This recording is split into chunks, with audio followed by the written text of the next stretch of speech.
Hello friends, स्वागत है आपका आपके ही अपने यूट्यूब चैनल आरपी ट्रिक में। आज मैं आपके सामने वन दरोगा स्पेशल भाग 4 यानी कि पार्ट 4 लेके आया हूँ। इससे पहले part 1, part 2, part 3 and syllabus, ये चारों चीज़ें मैंने अपने इस चैनल पर अपलोड कर दी हैं, जिसका लिंक डिस्क्रिप्शन में है, आप जाके देख सकते हैं। आज का टॉपिक है क्रॉप प्रोडक्शन एंड मैनेजमेंट यानी कि फसल उत्पादन और प्रबंधन। ये टॉपिक एनसीईआरटी पर आधारित है। जैसा कि मैंने सिलेबस में बताया था, वन दरोगा एग्ज़ाम में एनसीईआरटी संबंधित क्वेश्चन आएंगे, तो एग्रीकल्चर के लिहाज से आज का टॉपिक काफ़ी ज़्यादा इम्पॉर्टेंट हो जाता है।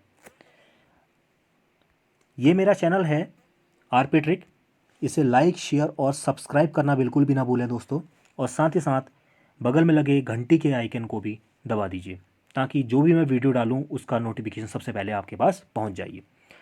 सीधे आप क्वेश्चन पे, माफ़ कीजिएगा, टॉपिक पे चलते हैं। टॉपिक है आज का फसल उत्पादन एवं प्रबंधन यानी कि क्रॉप प्रोडक्शन एंड मैनेजमेंट। तो यहाँ पर एक पॉइंट हमारे सामने बार बार आ रहा है, फसल। फसल होती क्या है, क्या होता है crop, what do you think about this particular question. तो फसल, फसल का मतलब होता है कि एक ही किस्म के पौधों को किसी स्थान पर, ठीक है, किसी जगह पर, किसी प्लेस पर बड़े पैमाने पर यानी कि लार्ज क्वांटिटी में जब उगाया जाता है, तो उसे क्या बोलते हैं, फसल बोला जाता है, क्रॉप बोला जाता है। ठीक है, एक ही किस्म का मतलब है, जैसे कि धान का पौधा बहुत ज़्यादा मात्रा में खेतों में उगाया जाता है तो फसल कहा जाता है। गेहूं का पौधा ज़्यादा मात्रा में उगाना फसल कहा जाता है। ठीक है, नेक्स्ट, मिट्टी तैयार करना, उसकी बुआई करना, ठीक है, प्लोइंग करना, खाद एवं उर्वरक देना यानी कि मैन्योर्स और फर्टिलाइजर उनमें छिड़काव करना, इरिगेशन सिंचाई करना, ठीक है, खरपतवार से सुरक्षा करना यानी कि वीड से प्रोटेक्शन करना, कटाई तथा भंडारण यानी कि कटिंग या प्रिजर्वेशन करना, ये सभी किसानों के द्वारा उपयोग में लाई जाने वाली क्या होती हैं, कृषि पद्धतियाँ होती हैं, यानी कि फार्मिंग प्रैक्टिसेस भी इन्हें बोला जाता है। ठीक है, नेक्स्ट, मिट्टी को उलटने पलटने, ठीक है, उनको मिट्टी को उलटना या पलटना या पोला करना, पोला करना मतलब रोल करना, ठीक है, ये प्रोसेस क्या कहलाती है, ये प्रक्रिया कहलाती है जुताई यानी कि इसे प्लोइंग कहा जाता है। अगला, वे पदार्थ जिन्हें मिट्टी में पोषक स्तर बनाए रखने के लिए मिलाया जाता है उन्हें खाद एवं उर्वरक बोलते हैं। ठीक है, मिट्टी के पोषक स्तर को बनाते हैं कौन, खाद व उर्वरक यानी कि मैन्योर्स और फर्टिलाइजर, यानी कि पोषक स्तर को हम कह सकेंगे न्यूट्रिशन लेवल को, मिट्टी के न्यूट्रिशन लेवल को कौन बनाते हैं, खाद व उर्वरक। अगले पॉइंट में चलते हैं। जैविक खाद बनाने के लिए अपशिष्टों का अपघटन सूक्ष्म जीवों द्वारा होता है। ठीक है, जैविक खाद, ठीक है, जैविक खाद आमतौर पर काफ़ी यूज की जाती है। तो अपशिष्टों का अपघटन, अपशिष्टों का मतलब होता है कि एक तरीके से वेस्ट का, डिकम्पोजिशन ऑफ वेस्ट हम इसे बोल सकते हैं। ठीक है, डिकम्पोजिशन ऑफ वेस्ट कौन करते हैं, अपशिष्टों का अपघटन कौन करते हैं, सूक्ष्म जीव यानी कि माइक्रो ऑर्गेनिज्म। ठीक है, तो उससे क्या बनती है, उससे बनती है जैविक खाद। ठीक है, जैविक खाद तैयार होती है। अगला, खेतों में लगातार फसल उगाने से, ठीक है, खेतों में पोषक तत्वों की कमी हो जाती है। सही बात है, लगातार किसी भी फसल को अगर उगाते रहेंगे तो खेतों की जो उनका स्तर है यानी कि न्यूट्रिशन लेवल है वो धीरे धीरे घटता चला जाएगा, डिक्रीज होता चला जाएगा। ठीक है, तो लगातार खेतों में फसल ना उगाएं। अगला, यूरिया, अमोनिया सल्फेट, पोटास आदि उर्वरक है। ठीक है, उर्वरक और खाद दो पॉइंट इसमें आएंगे, जिसका डिस्कशन अभी हम थोड़ी देर बाद करेंगे, तब तक आप इन पॉइंटों को जरा ध्यान से देख लें। ठीक है, उर्वरक क्या होता है, उर्वरक आप विद एग्जाम्पल समझ सकते हैं, जैसे यूरिया हो गया, अमोनियम सल्फेट, पोटास, ये सब उर्वरक में आते हैं। यहाँ पर आता है यूरिया। यूरिया के बारे में एग्जाम के पॉइंट ऑफ व्यू से अच्छा इंपॉर्टेंट क्वेश्चन है, इसका फॉर्मूला आ सकता है, इसका फॉर्मूला होता है NH2CO NH2। ठीक है, एक तो ये आ सकता है क्वेश्चन, और दूसरा आ सकता है कि यूरिया में नाइट्रोजन का परसेंटेज कितना होता है। नाइट्रोजन का परसेंटेज यूरिया में होता है 46%। ठीक है, ये भी काफ़ी ज़्यादा इंपॉर्टेंट है एग्जाम के पॉइंट ऑफ व्यू से। चलिए, और पोटास और अमोनियम सल्फेट ये भी उर्वरक में ही आते हैं। अगला है, उर्वरक जो फैक्ट्री होती हैं उनको फैक्ट्रियों में बनाया जाता है। ठीक है, और खाद जो होती है उनको जैविक प्रक्रिया द्वारा बनाया जाता है। जैविक प्रक्रिया में कौन शामिल होते हैं, जिनमें सूक्ष्म जीव आते हैं जो डिकम्पोजिशन ऑफ किसका, वेस्ट का करते हैं, तब जाके जैविक खाद बनती है। और रासायनिक खादों यानी कि केमिकल प्रोसेस द्वारा फैक्ट्री में उर्वरक यानी कि फर्टिलाइजरों का निर्माण होता है। अगला है, केंचुए व सूक्ष्म जीव। ठीक है, यहाँ पर केंचुए आए, केंचुए का मतलब है कि केंचुए को किसानों का मित्र भी कहा जाता है। ठीक है, फार्मर्स फ्रेंड भी बोला जाता है, ये भी अच्छा इंपॉर्टेंट क्वेश्चन है, किसे किसानों का मित्र कहा जाता है, तो यहाँ पर केंचुआ आएगा। तो यहाँ पर है केंचुए एवं सूक्ष्म जीव मिट्टी को पलटकर पोला करते हैं, ठीक है, मिट्टी को उसको पलटते हैं, लटते पलटते हैं, रोल करते हैं, ठीक है। तथा ह्यूमस, ह्यूमस यहाँ पर एक पॉइंट आया है। ह्यूमस का मतलब होता है कि मिट्टी में जल धारण करने की क्षमता, ठीक है, मतलब पानी को एब्जॉर्ब करने की पावर, और या खाद में पानी की एब्जॉर्ब करने की पावर, ये ह्यूमस के द्वारा होती है, ठीक है। तो केंचुए जो होते हैं और सूक्ष्मजीव होते हैं मिट्टी को उलटते पलटते हैं, उसमें ह्यूमस बनाते हैं, ठीक है, और केमिकल प्रोसेस यानी कि रासायनिक प्रक्रिया द्वारा क्या करते हैं, मिट्टी की फर्टिलिटी पावर यानी कि उर्वरा शक्ति को बढ़ाते हैं, इंक्रीज करते हैं। कौन? केंचुए और सूक्ष्मजीव। तभी इन्हें किसानों का मित्र कहा जाता है। आगे अगला पॉइंट है फसल को अदल बदल कर, ठीक है, अदल बदल कर बोना क्या कहलाता है? फसल चक्रण कहलाता है। अदल बदल मतलब पहले धान उगाया, फिर गेहूं उगा दिया, फिर मक्का उगा दिया, या फिर दोबारा धान उगा दिया, अदला बदली करते रहे, तो ये सब फसल चक्रण के अंदर आता है। अगला पॉइंट है राइजोबियम, ठीक है, काफ़ी ज़्यादा इंपॉर्टेंट है राइजोबियम, ठीक है। राइजोबियम जीवाणु वायुमंडलीय नाइट्रोजन का स्थितिकरण करता है। नाइट्रोजन का स्थितिकरण का मतलब होता है कि नाइट्रोजन का फिक्सेशन, ठीक है, कौन करता है? राइजोबियम। अब राइजोबियम का काम क्या है कि जैसे कि जो फलीदार जड़ों की जो ग्रंथियां होती हैं, फलीदार जो पौधे होते हैं, जैसे फलीदार पौधे हो गए, दाल होगी, मटर हो गई, ठीक है, इनकी जो जड़ें होती हैं उनमें गांठें होती हैं, गांठों में क्या पाया जाता है? राइजोबियम पाया जाता है, जो क्या काम करता है? नाइट्रोजन को नाइट्रेट में बदलता है, और साथ ही साथ उनमें प्रोटीन का लेवल को भी बनाए रखता है। तभी तो हम कहते हैं कि सोयाबीन, मटर, इनमें प्रोटीन की मात्रा ज़्यादा होती है, और ये किसके कारण होती है? राइजोबियम के कारण, क्योंकि राइजोबियम नाइट्रोजन को नाइट्रेट में बदलता है और साथ ही साथ प्रोटीन के स्तर को भी बनाए रखता है। ठीक है दोस्तों, चलिए अब नेक्स्ट पॉइंट पे चलते हैं। नेक्स्ट पॉइंट है, नेक्स्ट पॉइंट रहा जैसे खाद में ह्यूमस के बारे में बता चुका हूँ मैं, ठीक है, यानी कि जल धारण करने की क्षमता, ठीक है। खाद में ह्यूमस की मात्रा होने के कारण इसमें जल धारण की क्षमता में क्या हो जाती है? वृद्धि हो जाती है, इंक्रीज हो जाती है, ठीक है। और नेक्स्ट पॉइंट है कुएं हो गए, जलकूप हो गए, ठीक है, या नलकूप भी कह सकते हो, तालाब, झील हो गई हैं, नदियाँ, रिवर्स हो गए, डैम्स, बांध हो गए, नहर, पाउंड्स, ये सभी क्या हैं? सिंचाई यानी इरिगेशन में यूज होने वाले क्या हैं? मुख्य स्रोत हैं। अगला छिड़काव तंत्र, ठीक है। इस विधि का उपयोग असमतल भूमि में, असमतल भूमि कहाँ होती है? जैसे पहाड़ी इलाकों में, वहाँ क्या होते हैं? सीढ़ीदार खेत होते हैं, भूमियाँ ऊपर नीचे होती हैं, ऊबड़ खाबड़ होती हैं, ठीक है, कंपेयर टू मैदानी इलाकों, प्लेन्स इलाकों या भाबर के इलाकों में, क्योंकि भाबर के इलाकों में क्या होता है, वहाँ आसानी से आप जल का छिड़काव कर सकते हो, ठीक है, जलकूप के द्वारा।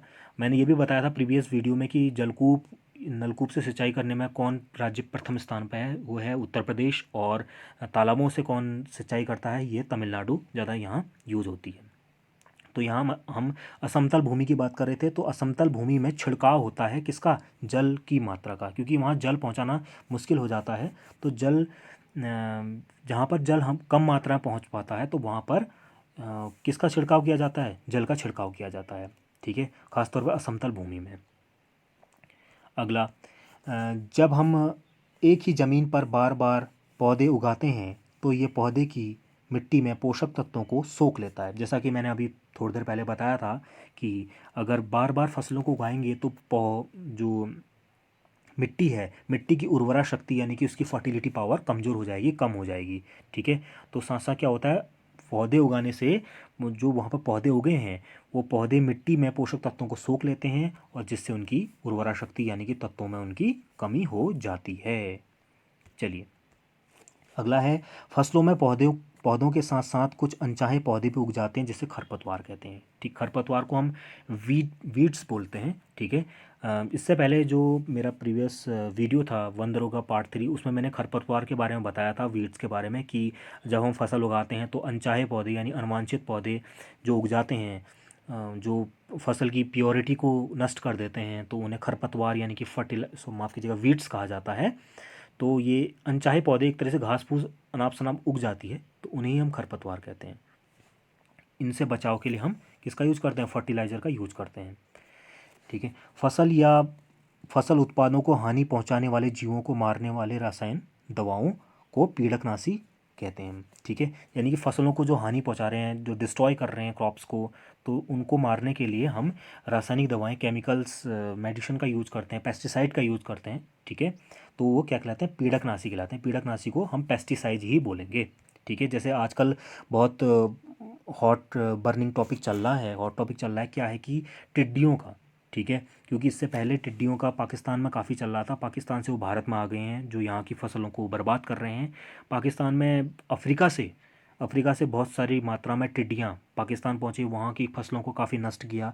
तो वहाँ की सरकार ने, वहाँ के हेल्थ डिपार्टमेंट ने एक तरीका निकाला कि किस तरीके से इन वीड्स को नष्ट किया जा सकता है, ठीक है। तो उन्होंने तरीका निकाला कि बहुत से लोग, क्योंकि पीड़कनाशी और पेस्टिसाइड से इन चीज़ों को मारा नहीं जा सकता क्योंकि इनकी मात्रा काफ़ी ज़्यादा होती है, तो वहाँ एक आइडिया निकाला गया, तरीका निकाला गया कि आप जितने भी लोग हैं पाकिस्तान के, वो इन टिड्डों को पकड़ें, किलो के हिसाब से पकड़ें और बाज़ार में लाके उनको बेचें, जिसका उन्हें रुपया या मूल्य दिया जाएगा, ठीक है। और आपको जानकर हैरानी होगी कि इनका यूज खाने में किया जाता है, टिड्डों का, क्योंकि इनमें प्रोटीन की मात्रा सर्वाधिक होती है, प्रोटीन की प्रचुरता पाई जाती है, तो इनका यूज खाने में किया जाता है।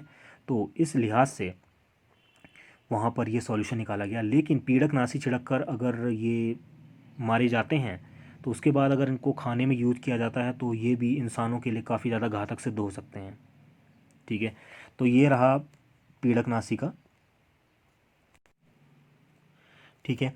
अब अगला है पीड़कनाशी जल स्रोतों में मिलकर जल प्रदूषण करते हैं। साफ सी बात है, जल को प्रदूषित कर ही देंगे पीड़कनाशी, ठीक है, यानी कि पेस्टिसाइड्स। अगला है, जैसे मैंने अभी बताया था, खाद और उर्वरक के बारे में अभी हम डिस्कशन करेंगे। तो यहाँ पर खाद और उर्वरक के बारे में आ गया है, यानी कि मैन्योर्स और फर्टिलाइज़र के बारे में। ये क्या होती हैं? एक जैविक पदार्थ होते हैं, ये एक रासायनिक पदार्थ होते हैं, ठीक है। और अपशिष्टों को मिट्टी में दबाकर बनाया जाता है, ठीक है, खाद को। और उर्वरक जो होते हैं ये फैक्ट्रियों में बनाए जाते हैं। खाद में क्या होता है? इसमें सभी प्रकार के पोषक तत्व पाए जाते हैं, ठीक है। और लेकिन उर्वरक में विशेष प्रकार के पोषक तत्व पाए जाते हैं। यह है खाद और उर्वरक में डिफरेंस, ठीक है। अब आपको डाउट नहीं होगा क्योंकि बहुत से लोग खाद और उर्वरक को एक ही मान के चलते थे, ठीक है। चलिए आइए अब नेक्स्ट पे चलते हैं। यहाँ पर मैच द फॉलोइंग है, मिलान के बारे में है। कॉलम ए यहाँ पर दिया है, कॉलम बी से इसको मिलान करना है, मैच करना है, ठीक है। तो कॉलम ए में फर्स्ट दिया है खरीफ क्रॉप्स, यानी कि खरीफ की फसल। तो यहाँ पर कॉलम बी में इससे मैच करना है। तो खरीफ की फसल होती है, खरीफ की फसल में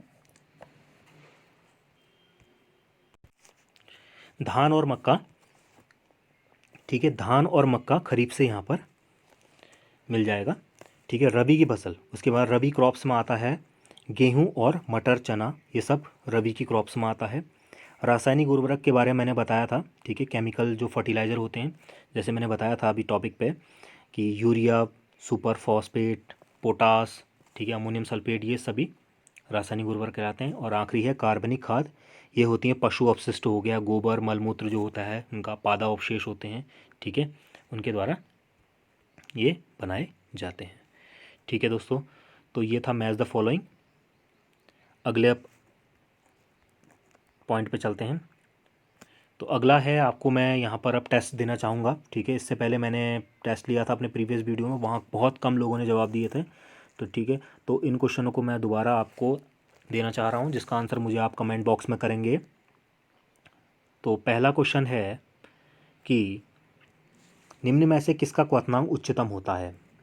ऑप्शन है फार्मिक अम्ल, जल, एसिटिक अम्ल या इथेनॉल। आंसर कमेंट बॉक्स में। अगला है, मनुष्य में फॉलिक अम्ल की कमी के कारण उत्पन्न होने वाला रोग कौन सा होता है? ऑप्शन है आपके मेगाब्लास्टिक एनीमिया, बेरीबेरी, डर्मेटाइटिस या इटाई। आंसर इसका आप कमेंट बॉक्स में ज़रूर देंगे। अगला है, वर्गीकरण की सबसे छोटी इकाई कहलाती है? ऑप्शन है जाति, संघ, वर्ग या वंश। इसका आंसर कमेंट बॉक्स में दीजिएगा। अगला, गेहूं के दाने में नाइट्रोजन किस रूप में पाई जाती है? ऑप्शन है ग्लूटीन, लाइसीन, नाइट्रेट या जीन। ठीक है, आंसर कमेंट बॉक्स में। अगला है, भारत को कितने पारिस्थितिकी या इकोलॉजिकल क्षेत्र में बांटा गया है? ऑप्शन है 5, 10, 15 या 20। ठीक है, इनका जवाब आप मुझे कमेंट बॉक्स में देंगे और इनका जो वास्तविक जवाब, रियल जवाब होगा, मैं अगले वीडियो में आपको इसका आंसर बताऊंगा। और साथ ही साथ मेरे इस चैनल को लाइक, शेयर, सब्सक्राइब करना बिल्कुल भी ना भूलें दोस्तों। और साथ ही साथ मेरे अन्य टॉपिक जैसे ट्रिक हैं, बहुत मैं लाता रहता हूँ, उनको भी आप लाइक करें और उनको भी अपना प्यार दें। और इसी तरीके की सीरीज और क्वेश्चनों को और टॉपिकों को मैं आपके सामने लाता रहूँगा। तब तक के लिए मुझे इजाज़त दें। धन्यवाद।